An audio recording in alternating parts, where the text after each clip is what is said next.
Un chantier à 3,5 milliards de dollars étalé sur 141 hectares. Un terminal profond de 18 mètres, capable d'accueillir les plus gros cargos au monde, de ceux qui transportent jusqu'à 24 000 conteneurs. Les chiffres reflètent à eux seuls l'attente du retour sur investissement qu'espère le Pérou du tout nouveau mégaport de Chancay. Nous allons avoir des routes directes vers l'Asie, en particulier vers les ports de Chine, ce qui va réduire de 10, 15 ou 20 jours selon l'itinéraire, la route actuelle. Notre objectif, c'est de devenir le Singapour de l'Amérique latine.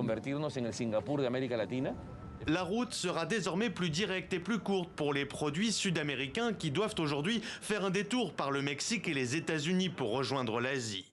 Mais si Lima rappelle que ce territoire à 75 km au nord de la capitale reste bien sous sa souveraineté, le port de Chancay est bien détenu à 60% par COSCO Shipping, le géant chinois du transport maritime qui opère déjà dans plus d'une trentaine de ports à travers le monde.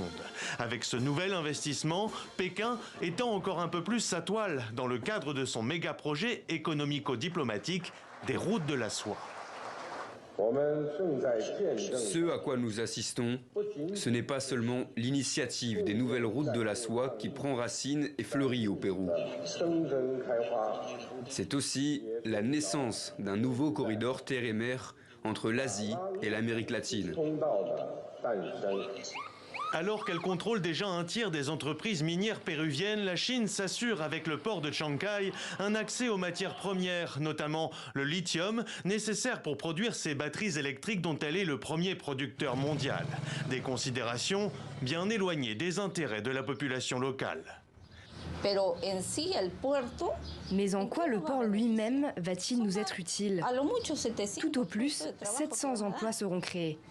Ce que nous allons voir, c'est une destruction totale, avec les millions de camions qui vont arriver. Il faut plus de 4000 camions pour remplir un navire.